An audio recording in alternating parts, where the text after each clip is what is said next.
Welcome back to Shadows Over Loathing, everybody. We've arrived at Ocean City. Something they don't tell you about arriving in Ocean City, a crazy side effect is it makes your hair fall out in real life. Weird. But, I'm dealing with that. We're dealing with a little bit of unspent XP in here as well. Although I'm thinking, having tried to familiarize myself a little bit more with the menus in here, I might want to save it for good eyesight. Seems like a pretty nice benefit for the additional meat and item drops, so I think I'll do that. Otherwise, I think we're looking pretty good. Got our flashlight. I mean, you'd think I'd have pretty decent eyesight, or at least halfway decent eyesight. Heyo. Let's have a look around Ocean City for a bit. Oh, man, he was in the middle of a sweet flashlight trick. I interrupted him. My bad, dude. Do it again. Do it again. I'll watch this time, I promise. He's not going to do it. All right. Hey, buddy. This hobo seems wholly unperturbed by the rain. Nice weather we're having. He smiles, then looks up and lets the rain splash on his face for a while. Suits me just fine, I guess. A wise man once said the rain falls on poor men and rich men alike. Was that before umbrellas were invented? Or my name's Gus, by the way. Hi, I'm Baer. Pleased to meet you, Baer. Say, you wouldn't have to have a couple of meat to spare, would you? Sure. Thank you very much, Baer. Old Gus won't forget your kindness, you bet. Oh, boy. He's going to come up later. Okay.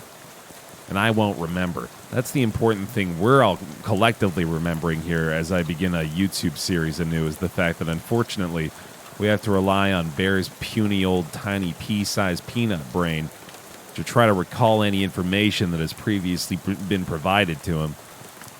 So, good luck to me, I suppose, in future puzzle solving. You would think with a flashlight, I might be a little braver here, but no, I guess the storm is enough to deter me in there. Somebody scratched some weird symbols into the sidewalk here. We saw those symbols before. Hey, look at me recalling things. If I were to go through the trouble of editing videos here, I would splice in a shot of us having seen this in the boxcar previously. Securberus is an excellent name for a bank. All right, apparently we're not going this way. Where do you want me headed here? I'm guessing here. The bell over the door jangles as you walk into Murray's Antiques. The young woman at the counter looks up as you enter. Oh, hi, you must be Baer. We don't get many customers at this time of night. Or at all, really. That's me. You were expecting me? Yeah, Murray didn't say much about you, but he gave me that letter to mail. My name's Jessica. Oh, geez, you're soaking wet. Come on in, I'll get you a towel. You walk over to the counter, trying not to drip on any vintage bric-a-brac, as Jessica grabs a threadbare bath towel from a shelf and pulls the tag off before tossing it to you. Thanks. Is Uncle Murray here? His letter wasn't very specific. He isn't. You said that in kind of an ominous way. Where is he? I wish I knew. He had a line on another artifact and said it was going to be a tough one. I told him he should get some backup, but he wasn't willing to wait. He just wrote that letter and told me to mail it if he didn't come back. Is there something I'm missing here? This is an antique shop, right? You make trying to talk... Hold on. You make trying to talk Great Aunt Rufy into selling your mother's Chesterfield sound like a deadly spy mission. That's why I was breaking my brain there. Yeah, this is going to take some explaining. Well, I'm definitely intrigued now. Explain away. We don't have a lot of time just now, but follow me and I'll give you a quick sketch. Okay. Jessica leads you into a back room furnished with some desks and some strange-looking machinery. Welcome to our back office, the hub of our little operation. I'm guessing by operation you're talking about something other than antiques. Well, yes and no. See, a few years ago, Murray found out that there's a bunch of antiques circulating that are, well, hinky would be a real understatement and a word I've never heard before. Murray called them tainted. Dark magic, real bad mojo, you know, cursed. Oh, for a second I thought you were making bathtub gin or something. It's no joke. That's what our real job is here. The antique store is just, well, not exactly a front. We find a lot of regular antiques, too, and selling them keeps us in scratch. But really, we're trying to hunt down all these evil doodads and neutralize them so nobody gets hurt. And Uncle Murray went out to get one and never came back. That's the long and short of it, yep. What do you say, are you in? Ah, boy. Yeah, I mean, I can't just leave him in the lurch like this. Great. You hear the shop door opening, and after a moment, a goblin pokes her head into the office. Hello? Oh, hey, that's swell timing. Hey, Gabby. Murray's sister's kid showed up. Come meet him. Oh, boy, well. Sorry, Throat. Hi, Gabby. Pleased to meet you. Oh, that's nice they had the pronoun options there. I didn't notice that. Hi, hello, the prisoners all Gabbies. Gabby, would you be a dear and carry his luggage to Murray's room and grab some blankets and stuff out of the cupboard? He can sleep there till we find Murray. You've gotten it. Gabby picks up your suitcase and carries it through a door in the back of the room. Great, I could really use some sleep. Nice. I really could. This desk is a mess. Whose desk is this? Murray's. I keep nagging at him to straighten it up before someone bumps into it and we have to call the National Guard to dig them out of the avalanche. With curse-proof shovels and a squad of exorcists handy. Anyway, best not to mess with it. Quite a bit of, far too specific foreshadowing going on here. There's nobody you need to call right now, but again, perhaps later. Whose desk is this, Jessica? Charles Wallace, our handyman. He's up fixing a leak on the roof right now, but he'll be back later tonight. Kitty. What's this cat's name? Oh, I should know how to say that correctly. I want to say it's Calliope. Murray got her a couple of years ago. Scritch behind Calliope. I'm going to call her Cal. A good scritchin', but she doesn't react at all. Why doesn't Cal like me? She'll warm up eventually. Try giving her some sardines. She loves those. Do you have any sardines? No, we're all out. You can get some more tomorrow. They have them at the Cola Wars surplus store next door. Seems to be under the impression that I'm the sort of... Well, okay, I mean, look at me. If anyone's going to be walking in here having sardines on hand, it's this dude. It's a fair assumption. A modern radio stands here in defiance of the concept of antiques. You and I have a different definition of modern. You open the door and there's just a brick wall behind it, apparently going nowhere. Always gotta have a brick wall door in your house. Or your antique store, at least. This is your new bedroom, apparently. You can hear Gabby bustling around in there, making the bed and such. Hang on a sec, you can't go to sleep yet. I'm pretty sure I can. I bet I could do it right here while I'm still standing up. Well, I hate to spring this on you, but there's something we need you to do before the night's over. Oh, swell. What is it? You know those cursed artifacts I was talking about? Since info on them is so sketchy, we've been working on a machine that can detect them with radio waves. I call it the Detectatron 1000. You do you. We've just gotten it up and running since Murray left, and it turned out there's a tainted thing practically right on our doorstep. That doesn't sound good. Yeah, it's not great. I was going to have Gabby go get it. That's why she came over tonight. But since you turned up out of the blue, I guess there's no time like the present. I'm probably not exaggerating when I say there is literally no time except for the present. I mean, literally, yeah. No, I can't argue with that. As in, there might not be a future. You won't have far to go. It's just down the other end of the block if the readings are right. There's a newspaper office that got shut down earlier this year. It should be in there. Gabby will go with you. She's good in a fight. A fight? Aw, jeez. Ooh. Do I want to have a checkered past? I think I do. I'm not unfamiliar with violence. Yeah, well, hopefully it won't come to that, but you never know. Hey, Gabby. Gabby reappears with an expectant grin.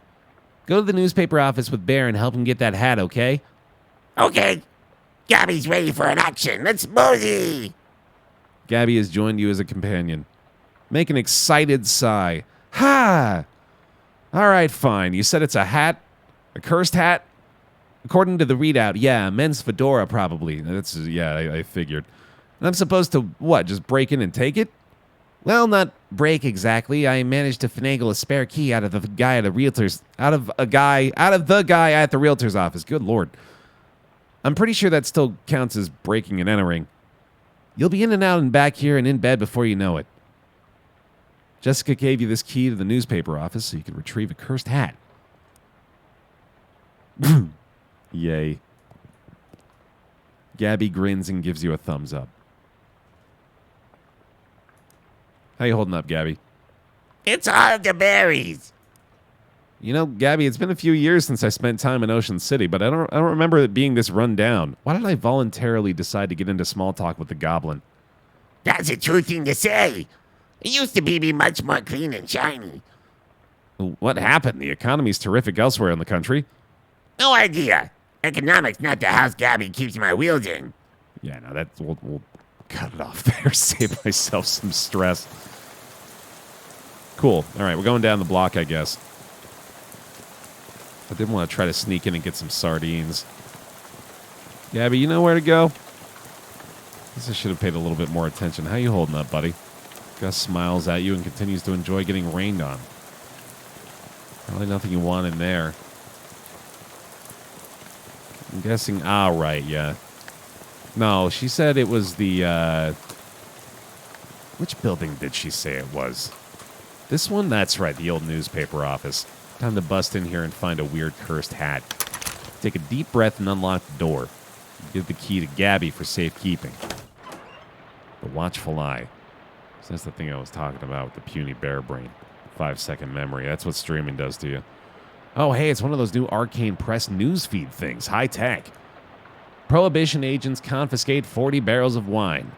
10 cheese wheels and some nice fresh honeycomb also seized. Charles Lindbergh cooks stew. Oh, he did this. Oh, he didn't. He tried to do the sweet-ass flashlight move. Onlookers report it smells like it might be beef or maybe lamb. Today's list of banned dances, the chutney slider, the dirty, dirty blitz, and the upside-down tango. These sound like sandwiches. There's a pink slip on this desk. Hinden, I'm not paying you to publish cockamamie conspiracy theories. In fact, I'm not paying you at all anymore. Clean out your desk and hit the road. Grover Burgess, Editor-in-Chief. P.S. Do you like the word cockamamie that I used up there? It's a slang term I coined. It means ridiculous or implausible. I think it'll really catch on. When you're right, you're right. Jeez, yeah, I had to rub in his giant achievement on the pink slip. There's a half-finished letter in the typewriter. Reginald, I think Burgess is on to us. We've gotten careless. In fact, maybe I shouldn't be typing this out as a letter instead of just talking to you in person. Why am I doing this? Meet me under the water cooler this afternoon. Ah, crap. Here comes Burgess with a pink slip. Sincerely, it doesn't say who it's from. The writer must have gotten fired before they could type their name. Also, under the water cooler. Thanks for the hint that I genuinely probably would have missed. We got to move this big, heavy water cooler, although I'm kind of guessing... Oh. I was going to say we might not be able to move it all on our own, but shows what I know. Well, let's not quite yet go through the trap door here. I feel like we got a few things left to check out. There's a little bit of very, very old coffee left in this percolator. Pouring yourself this cup of coffee is the first step on a short, nasty journey. I mean, I gotta drink the cup of coffee. It does have a pretty sweet effect. Increase your maximum AP by 1. I did realize, by the way, that Turt the Turtle is one of our 2 available familiars that we can equip. So, went ahead and went with him. Let's drink this up. You drink the coffee. The months have not been kind to it, and because it can't exact revenge on the months, it decides to exact it on your mouth instead. You gain alert, regretful. Perfect. You see the corner of a note sticking out from under the desk blotter. Tucker, I got you that bottle you wanted. I stuck it under the water cooler where Burgess can't find it and rat us out to the proes. All right, well. Hopefully I've gotten enough clues. First Hinden, then Carver. Who's next? Venable says if Burgess comes for him, he's going to karate chop his desk in half. Sincerely, Curtis. P.S. What's a karate? Are any of these karate chopped in half? Yes. Oh, shit. Looks like Venable made good on his threat. Venable must have taken all his stuff out before smashing it. The drawer on this one looks slightly ajar. You got a nasty old leftovers. Reduce an enemy's muscle, mysticality, and moxie by 3. You don't know when it went into this bag, but you know the only thing that's ever going to come out of it is a congealed mass of foul goo. Sounds like me when I wake up in the morning. Hey-oh. I know, we were all thinking it. About ourselves, but we don't have to because we can be self-positive, right? Right? Hey, catch those thoughts. It's the newspaper's archives from 1920 to the present. Without anything specific you want to look up, this seems like a waste of time. Are you sure? Oh, apparently I do have dates I want to look up. October 14th, 1908. Tragic accident certain to have no consequences. Tragedy occurred yesterday evening when Hiram O'Crollins, owner of the first mass-produced commercial automobile registered in the state, accidentally struck and killed the state's first hitchhiker. Ah, yeah. A person standing on the side of the road attempting to solicit transportation from passing motorists. Fortunately for Mr. Collins, the notion that vengeful spirits of the dead might haunt the places of their demise in murderous phantasmagoric rage has been rejected by modern science as rather unlikely, wouldn't you say? Indeed. All right, so I suppose without any specific dates, we have no need of the archives, but we did get a little bit of experience out of that already. That's pretty nice. We got a pneumatic tube system operation manual. That seems handy. A reference manual for the citywide network of pneumatic tubes. Looks like the eye had some state-of-the-art delivery infrastructure. And another crumbled up pink slip. I can't believe I have to tell you this, but it's against company policy for an employee to steal the printing press. You're fired. You're so fired, I need a new phrase to describe it. I'm giving you the axe. And if I see your face in here again, I'll give you both the axe and set you on fire. Grover Burgess, editor-in-chief. He's on fire with these phrases, dude. P.S. How did you even lift it? You must have had, 5 accomplices? Unbelievable. Make a mental note to never pick a fight with this Carver person. We're getting a lot of information in here. I feel like I'm supposed to be putting something together with it. Government corruption at all-time high. The government has once again slashed funding to city services and social programs, citing waste, but without offering any supporting figures or explaining where the funds have been reallocated to. Additionally, anonymous sources report it cuts off abruptly, maybe as a result of the pink slip next to the typewriter. Curtis, if I've told you once, I've told you 100 times, not enough people buy the paper anymore to keep the lights on in this joint. Electricity is expensive because it's a very recent innovation. As such, fully half of your salary is paid by government subsidies. This is to say that the hand that feeds you is the hand you keep biting.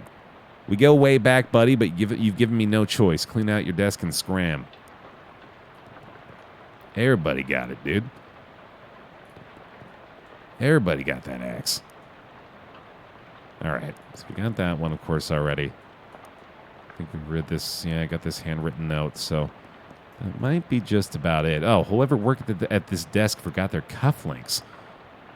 Mysticality. Ooh. I don't know if I'm wearing an accessory yet. Hold on a second. Let me pull up my inventory sheet here. Maybe a ring? Cufflinks. Equip those. Oh, we do have those equipped. Okay. They're right there. Nice. That's a good look. I think we'll probably go ahead and head downstairs now. I feel like I've found all the information I'm going to gather here. Oh.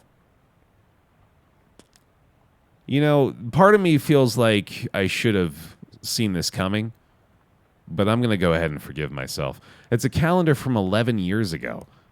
There's a huge black skull scrawled on July 22nd, 1917. Ooh, let's go find out before we encounter these folks. The top story from that date is the Ocean City Comptroller's passing of an overly complicated sidewalk right-of-way policy that outlawed street-side newspaper vending machines and limited the maximum allowed width of newsstands to 4 feet. The story continues to say that Watchful Eye management raised concerns about the loss of revenue, and the comptroller made a vague promise to divert city funds to make up for any future shortfall. Looks like it worked out great for everybody. How do you feel about all this, Gabby? Honestly, I'm not sure if I've got the capacity to ask you any further questions. It's an underground press, literally. There's still newspaper left in it. Got the underground newspaper printed in secret underground newspaper office. Okay. Quest items always help out, in my opinion. It's the control panel for the pneumatic tube system. Thankfully, I know exactly how to utilize it. Well, I guess I should consult the manual first to actually learn. Oh, boy. Oh, no. Uh-oh. Okay, all right. We'll worry about that later. Well, okay, hold on. I can do this. Pull the pump and gauge lever. Adjust the suction rate. We got to read through first and then take our first action. You pull the... we push the button. Okay. Start with step 1, Baer, first of all. Push the green button to power it on.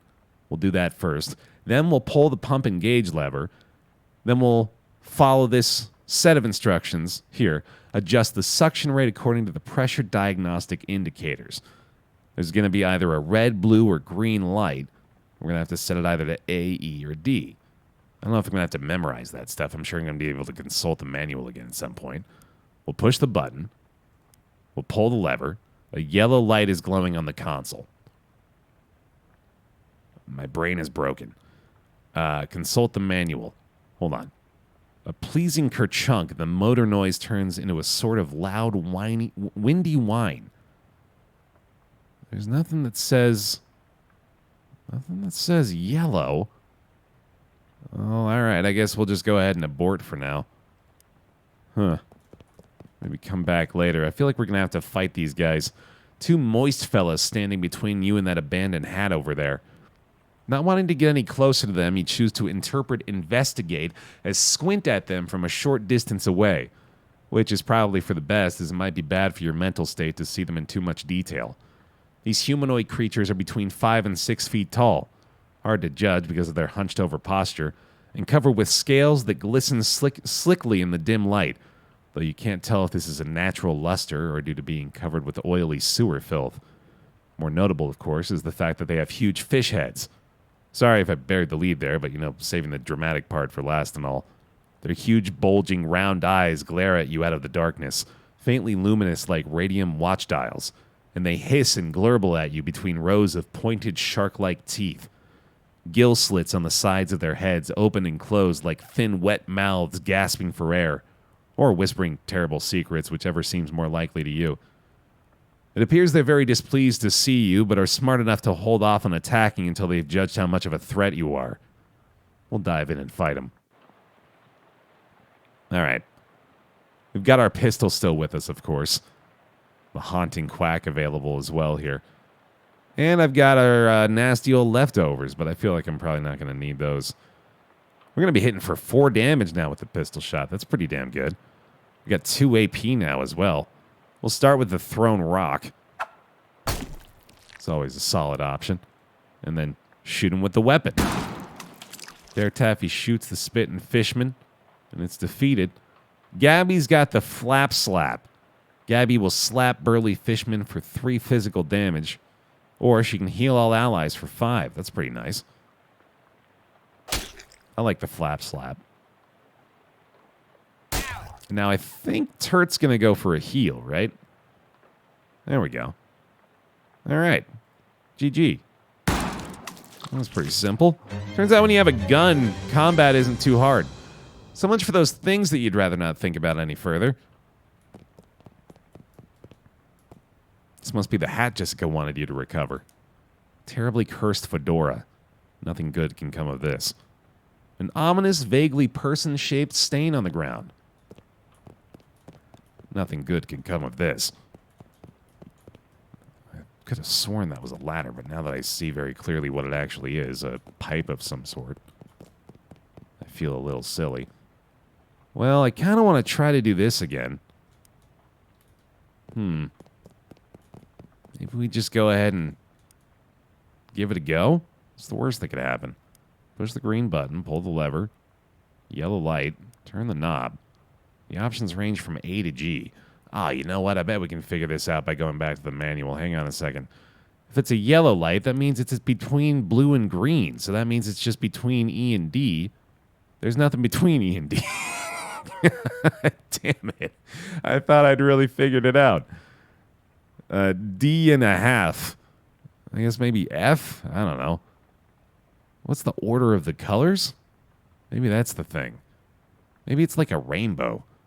Maybe it's like red, orange, yellow, green, blue. Oh my god, it is. Baer, you genius. You absolute genius. It's C. You're such a smart bear. You're such a smart bear with your big brain. See, we can do positive self-talk. Well, I think that did whatever we wanted it to do. You decided you won't be needing that pneumatic tube system operation manual after all and return it to the desk you grabbed it from. Cool. I mean, I guess. I wasn't really concerned about my inventory space, but so be it. Well, we got the hat. Good work, Gabby. Looking great. It's a trash can full of trash. I don't know how I missed this. Cheap cologne. Increase your stench armor by 1. Now we'll hold on to that for a while. Oh, hi there. This must be Charles Wallace. You must be Charles Wallace. I'm Baer. That I am. Pleased to meet you, Baer. What do you do around here? Oh, your general handyman sort of stuff. I keep the lights on and the water running. Built the detectatron and the uncursing machine, too. Wow, that's some real high-tech wizardry. Oh, it's nothing, really. Let me ask you something. Anything I can help with? What's this uncursing machine? Oh, I only built the thing. I can't begin to tell you how it works. The innards are all wired up to a little porcelain cat figurine that Murray found somewhere. Oh, that's weird. In a real traditional sense, yep. Anything I can help you with? Nah, I'm good. Thanks, man. Quick little, I haven't gotten any sardines right. Of course. Gotta wait on that. How's it going? Did you find the hat? I found a hat. I guess it's the one you meant. It doesn't look unusual, although... Yeah? Well, it does creep me out a bit. I can't really put my finger on why. I know what you mean. Feels kind of like you have a headache, except you don't actually. More like a feeling of dread, like something terrible is about to happen, but I don't know what it is yet. Well, that is definitely not related to the fact that I need you to take that hat and go sit in that machine over there. Why? That's our uncursing machine. Gotta get that curse off that hat, right? Okay, yeah, that makes sense, but, what? Can't we just put the hat in the machine? Why do I need to be involved? Because the machine needs a mind to guide the uncursing process.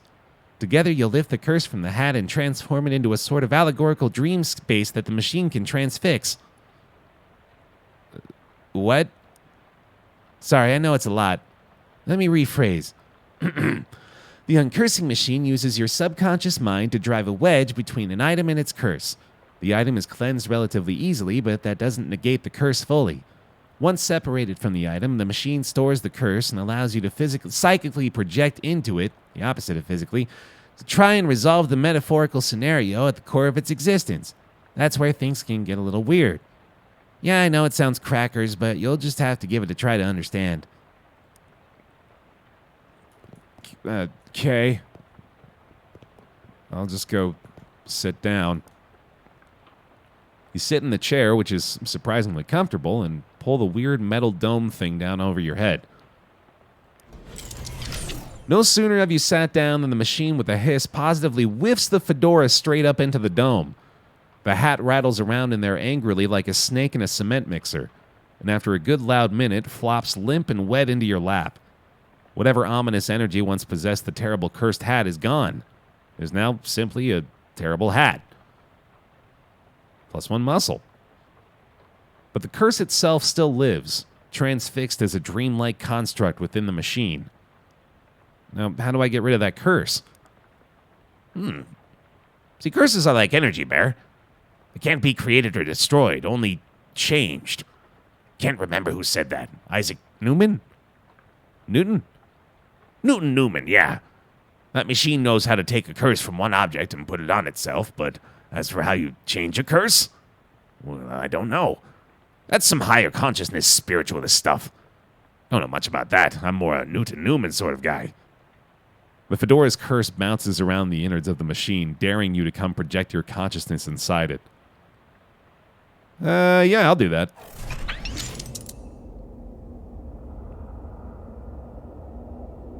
Don't know what I expected. Fedoral Reserve. That's pretty funny. I heard thy death call, creature. Rest now, I will find in thy murderer. Oh, that's probably me. Thou know who I am and why I am here. I, Cutter, there has been a murder. What knowest thou of murder? That I did not do the murder, and that is all.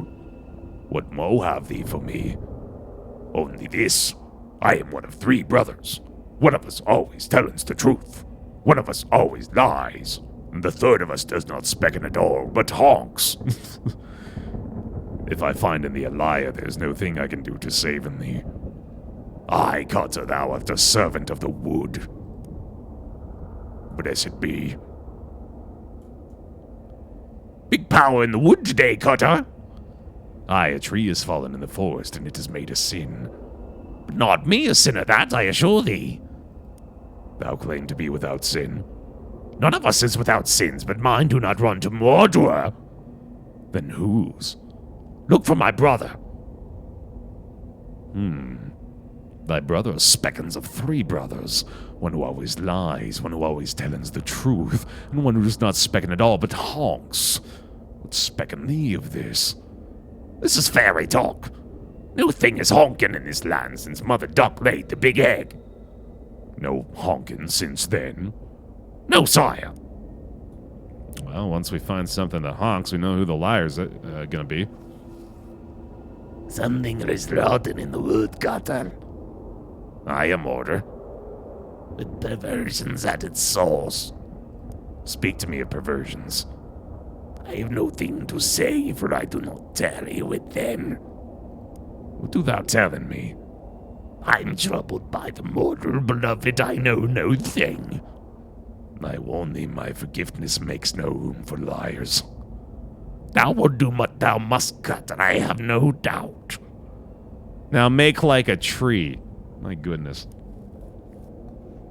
He doesn't honkin'. Never hast thou honkin'. 'Tis a sin in his eyes. Well, I haven't heard a lot of honkin', so... Oh, what if he's the liar? Ground stained with sin. I love yes as a prompt. Indeed, this is the case. This I will not dispute. Et in Arcadia ego. Even in Arcadia there is death. Even in paradise there is a killer. Which tree has done the murderer today? Was it the first, the second, or the third? I think it's the first. Something in my gut's telling me this dude was the liar the whole time. Thou lie about honkin'. What say? Thy brother's honkin' not.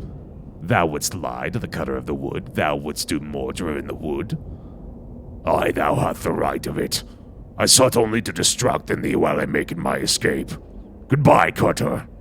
Do not run from me, tree. Thou do not run? Nay, I growen. In 100 years I would have grown so tall and strong thine axe will never fall in me. But I will not wait 100 years. Die, murderer. This is not fair. Big rod in the wood today, Cutter, and... Wait, what? No, that's not you. You don't talk like that. Dark thoughts of trees, axes, and bloody sap cling to your skin. You shake them off like dreadful cobwebs.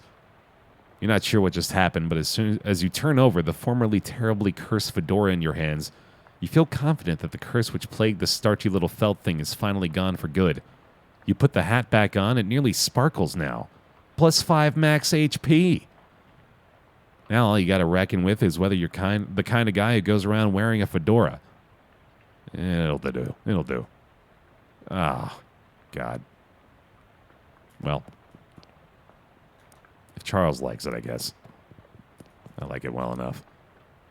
How'd it go? It worked, I guess. Great. What was it like?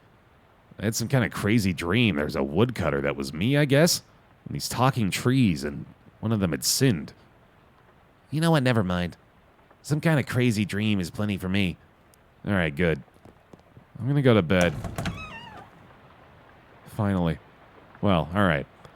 We'll have to explore our bedroom next time, y'all. Thanks a bunch for watching another episode of Shadows Over Loathing. Hope you enjoyed. Leave a like on this video. It helps a lot for these YouTube exclusive series for sure. Appreciate all the support on these. Oh, so close, but good try. I'll see you next time.